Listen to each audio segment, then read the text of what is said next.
E aí, pessoal, graça e paz, tudo bem? Vamos falar sobre um assunto interessante hoje. Você já ficou intrigado aí quando você lê no livro de Gênesis aqueles homens vivendo 700, 800, 900 anos? Quando eu era criança e lia esses textos, eu achava muito interessante isso aí, achava diferente, estranho. O cara viver 900 anos, outros 700, 800. Aquilo para mim era impossível, né? E é algo que a ciência ultimamente, principalmente dos anos 2000 para cá, eles têm tentado falar que são histórias, né? Historinhas contadas da tradição judaica de geração para geração e tal, que isso não existiu. Então nós vamos falar um pouco sobre isso hoje. Eu vou começar aqui em Gênesis capítulo 5, e esse texto hoje ele é uma continuação também sobre a evolução da Terra, a criação da Terra. Tá?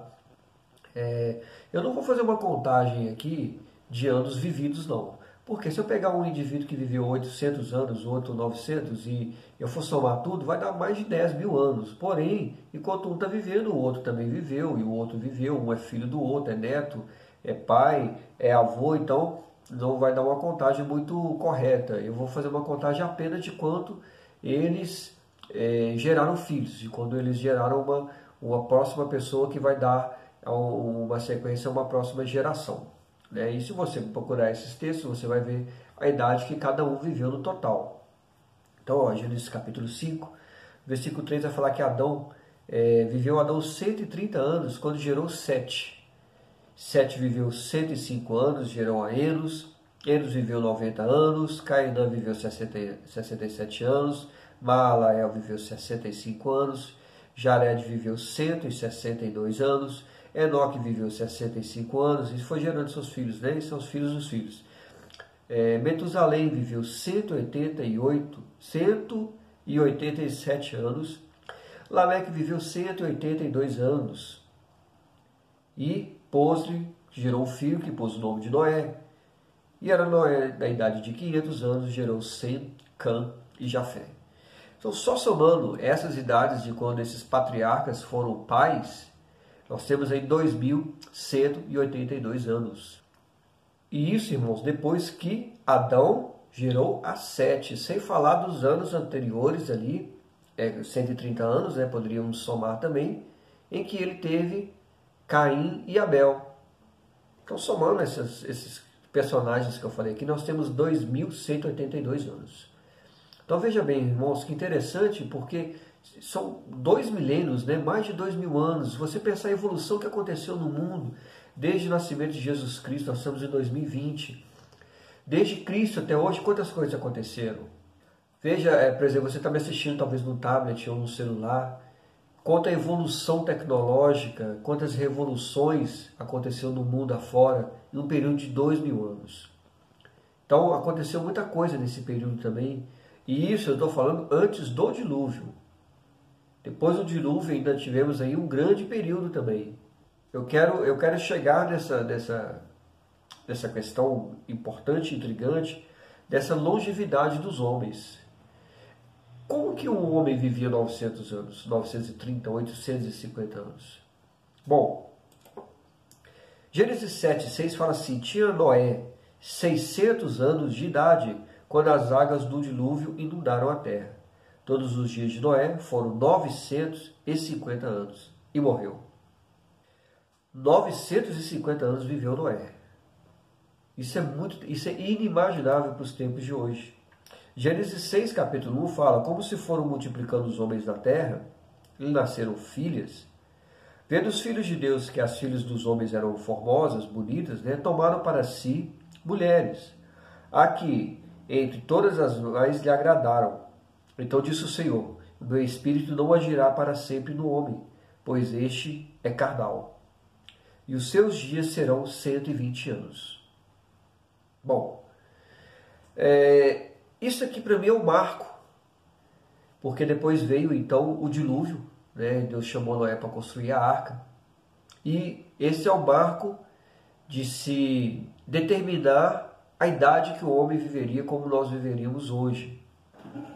Ainda de vez em quando nós temos aí algumas pessoas no mundo vivendo mais de 100 anos, 102, 103. Então, algumas pessoas, descendentes das mais antigas, principalmente os orientais, né, japoneses, chineses, eles têm essa condição de viver aí mais de 100 anos, são pessoas que têm uma boa alimentação. Também as pessoas do Mediterrâneo, região da Grécia, da Itália, vivem muito, muito bem. Passam dos 80, 90 anos. Então, qual que é, o que podemos dizer assim, por que o homem vivia antes tanto, porque vivia depois desse versículo menos? Bom, falamos um pouco a respeito da condição da criação da Terra, né, com a evolução, com a criação da Terra, sobre contradizer as teorias que temos hoje pela ciência. E não podemos ser assim muito infantis a ponto de pensar, como eu já disse no outro vídeo, você pode assistir depois, de pensar que tudo aconteceu como exatamente está escrito. Um, gerou outro, aconteceu esse fato, pum, Jesus nasceu. Meus irmãos, não foi assim. Isso é uma história de uma nação, é a história de um povo, é a história de um mundo. Então muitas coisas acontecem. A Bíblia é um resumo, ela não conta o passo a passo de tudo que aconteceu. Então, antes desse versículo, nós vamos ver aqui nesse texto, os descendentes de Sem, por exemplo, filho de Noé, até Abraão. Veja bem, Gênesis 1, 11, 10 fala assim, olha, são essas gerações de Sem. Ora, ele era da idade de 100 anos quando gerou Arfaxade, 2 anos depois do dilúvio. Ok? Então, Sem, ele é filho de Noé, uma geração ainda pré-dilúvio, uma geração que ainda vivia essa longevidade. E Gênesis 11, 25 diz assim, depois que gerou a Terá, viveu Naor 119 anos, gerou filhos e filhas.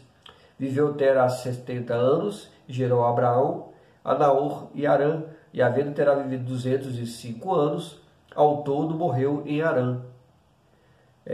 Gênesis 25, 7 fala, foram os dias de vida de Abraão 175 anos, os dias de Isaac, Gênesis 35, 28, 180 anos. Então veja como que caiu drasticamente a longevidade do homem depois do dilúvio. E considerando com antes de Gênesis capítulo 6, quando Deus determina que a idade do homem seria 120 anos, como que é muito grande essa queda, é muito grande a perda de anos vividos pelo homem. Então é lógico que tem algo em especial nesse versículo, né? Noé foi o último homem a desfrutar da longevidade do Espírito de Deus. Gênesis 9, 29 fala, todos os dias de Noé foram 950 anos e morreu. Gênesis 4,16 fala assim, olha, retirou-se Caim da presença do Senhor e habitou na terra de Nod, ao oriente do Éden. Quando habitou Caim com uma mulher, ela concebeu e deu à luz a Enoque. Caim edificou uma cidade e lhe chamou essa cidade, né, o nome de Enoque, seu filho. Tornou, Gênesis 4,25, Adão a coabitar com sua mulher e ela deu à luz um filho, a quem pôs o nome de Sete, porque disse ela, Deus me concedeu outro descendente em lugar de Abel, que Caim matou. A Sete nasceu-lhe também um filho, ao qual pôs o nome de Enos. Daí se começou a invocar o nome do Senhor. Essas cronologias são interessantes porque, por exemplo, Sete deu origem ao seu filho Enos, com o qual começou a se invocar o nome do Senhor, a adorar, se relacionar com o Senhor. Então nós vimos aqui a história de Caim, que matou Abel, e a história dele morre aí. Ok? A Bíblia não dá ênfase à descendência dele, mas ela dá ênfase à descendência de Sete. Porque a partir dele é que se veio de novo a invocar, a ter um homem em relacionamento com Deus, como era no Jardim do Éden, se você pegar no capítulo 3, que Deus apareceu no Éden, no jardim, para conversar com Adão, procurando por Adão. Então nós temos aqui, olha, Noé foi o último homem que viveu 950 anos, o último homem que teve essa longevidade. Depois disso, todos os homens tiveram vidas comuns.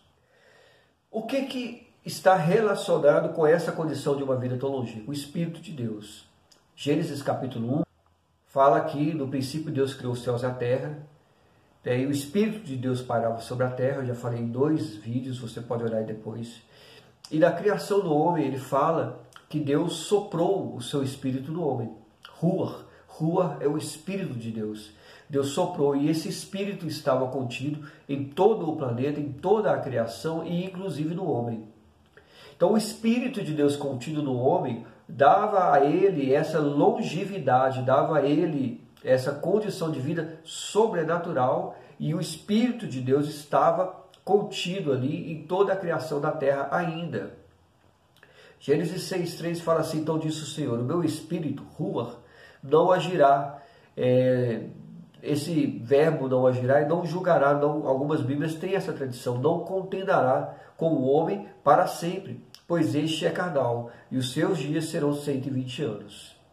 Da King James, é uma Bíblia de tradução bem mais literal, fala: então declarou o Senhor, por causa da malignidade do ser humano mortal, veja bem, o ser humano mortal, e o Espírito que lhe dei, olha só como é interessante essa tradução, o Espírito que lhe dei, ou seja, parte do Espírito de Deus agindo no homem, e Deus é poderoso, não é assim? Deus é eterno, é sobrenatural, então a parte da sua essência estava em todos os homens, descendentes de Adão, que receberam esse Espírito de força de eternidade.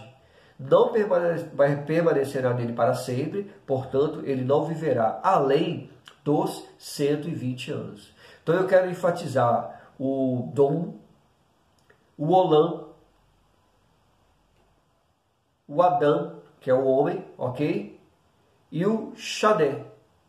Estão destacadas para que você possa acompanhar. O Dum, que é julgar, o Espírito de Deus não julgará. Olam, quando ele diz não julgará para sempre, não continuará contendendo contra o homem, Olam no hebraico é eterno, eternidade, perpétuo, para sempre. Como nessa tradução também está para sempre, mas significa eternidade. Shadé é idade ou ano, e Shadé ele deriva de uma palavra que é Shadá, repetir, tornar, fazer a segunda vez. Então é como se Deus estivesse falando assim: olha, eu vou fazer de novo. Quantos anos o homem vai viver para que eu não viva eternamente julgando e contendendo contra esse homem? Eu vou refazer a sua idade, eu vou refazer o seu prazo de vida. Esse é o significado de nós pegarmos essas 4 palavras que estão no original hebraico desse texto. E interessante que Gênesis 5,3 fala assim: olha, viveu Adão 130 anos, gerou um filho à sua semelhança, conforme a sua imagem lhe chamou Sete. Depois gerou a Sete, viveu Adão 800 anos e teve filhos e filhas. Então, Adão vem dessa linhagem, Noé também, descendente de Adão, e Noé foi o último a viver essa longevidade. Nós vimos ali o seu filho, Sem, também vivendo um pouco mais, mas depois disso acabou. Você vê todas as genealogias, todas as idades dos homens pós-dilúvio, são idades basicamente, entre aspas, comuns, pouco mais de 100 anos. Então o fato é que o Espírito de Deus ele agiu de uma forma diferente na terra. Aqui está falando sobre os filhos de Deus que coabitaram com os filhos de Deus, que coabitaram com as filhas dos homens. E eu vou estar falando isso daqui um pouco tempo também, são os nefilins, né? Que gera grande polêmica no meio teológico, vou estar falando sobre eles futuramente. Eu quero deixar aqui para vocês uma explicação. Eu quero também usar 2 Pedro capítulo 2, versículo 5, que fala assim: olha, e não poupou o mundo antigo, mas preservou a Noé, pregador da justiça, mais 7 pessoas, quando fiz vir o dilúvio sobre o mundo que impôs. Então, Deus revelou a Pedro essa palavra, o mundo antigo. Não poupou o mundo antigo. Esse mundo pré-histórico, esse mundo de milênios. E veja bem, se um homem vivia 900 anos, ele gerava com 130, cento e tantos anos, 160 anos, gerava um filho. Começava a gerar um filho, hoje que nós temos isso aí com 25, 30, 35 anos, mais ou menos, que é a média de casamento, se ter um filho aqui no Brasil, é quando nós já estamos numa vida avançada, já casando e tendo filhos. Eles começavam a fazer até essa vida aí com 160, 130, 140 anos. A diferença do passar do tempo. Então, o Espírito de Deus agia antes disso. E quando falam que a Terra tem milhões e milhões de anos e o crente duvida, irmão, é para acreditar sim, porque o Espírito de Deus ele agia de forma diferente. E se você for pegar cada dia da criação, cada etapa da criação, não era literal como no primeiro dia ou segundo dia. Não era o nosso dia, como está escrito que o nosso dia criou. Não é assim. Porque, olha, veja bem, 2 Pedro 2,5 fala que não poupou o mundo antigo, né? E Pedro também fala. Pedro fala uma coisa muito interessante em 2 Pedro também, capítulo 3, versículo 8. Amados, que não deveis esquecer que para o Senhor um dia é como 1000 anos como um dia.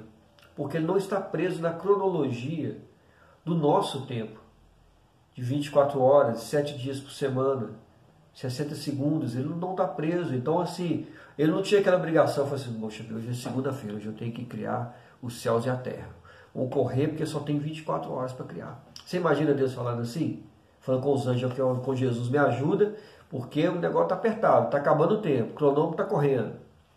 Deus, pensar, ser pressionado de uma forma dessa? Claro que não. Essa marcação de dia 1, como está na Bíblia hebraica, né? Dia 1 é o tempo dele, é como ele fez. Poderia ter durado milhares de anos, poderia ter durado centenas de milhares de anos. Ele não está preso no tempo, na linha temporal. Ele criou o tempo. Deus não precisaria de se preocupar. E quando Pedro fala que ele não poupou o mundo antigo, ele realmente está falando de um mundo pré-histórico.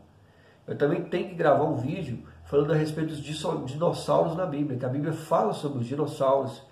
E muito interessante, junto com a criação de Lúcifer. O mundo antigo aqui é arcaicos. Eu quero mostrar para você que arcaicos significa o original, o primordial, ou seja, Deus não preservou o mundo original. Arcaicos vem da palavra arque, ou arque, que é magistrado, poder, principado, princípio. Então Deus não poupou aquele mundo antigo, que foi o principal, o princípio, para gerar um novo mundo. E ele usou a arca e Noé para selar o final desse tempo. E aí, né, 2 Pedro, repetindo para vocês, 3,8, um dia para Deus é como 1000 anos. 1000 anos é como um dia. Então aceite que realmente a terra é algo pré-histórico, a criação é algo pré-histórico, que o Espírito de Deus agia de uma forma diferente da terra, até que ele se sentiu incomodado, então ele retirou o seu Espírito, e a força, a longevidade e o poder que dava ao homem de viver tantos anos foi retirada. Então hoje nós vivemos apenas com a nossa capacidade carnal de vida, tá? E uma coisa interessante que eu vou completar aqui, finalizando, é como era essa eternidade antes da criação do mundo, onde Deus habitava e tudo começou a criar. Provérbios 8, 22 fala assim, olha, o Senhor me possuía desde o início da sua obra. Está falando de quê? Que da sabedoria. Esse capítulo fala sobre a sabedoria. Antes de suas obras mais antigas. Então veja que a palavra de Deus ela vai se confirmando. Antes das suas obras mais antigas, a antiguidade, né? Desde a eternidade, ou seja, desde antes de tudo ser criado. Fui estabelecida desde o princípio, antes do começo da terra. Olha que interessante revelação que Deus deu a Salomão quando escreveu. Antes do começo da terra. Então, já existia Deus, a eternidade e a sabedoria. Antes de haver abismos, eu nasci, né, no 25, antes que formasse montes. No 27, quando ele preparava os céus, lemos lá em Gênesis, no primeiro vídeo que eu gravei sobre isso, né? Aí estava eu, quando traçava o horizonte sobre a face do abismo. No 28 fala assim, olha, quando firmava as nuvens de cima, nós falamos sobre isso também, não é? Separação do firmamento. Quando estabelecia as fontes do abismo. Quando fixava ao mar o seu limite para que as águas não transpassassem. No 31 fala assim, regozijando-me no seu mundo habitável. Olha que interessante, não é estranho? Para que falar sobre isso? O seu mundo habitável.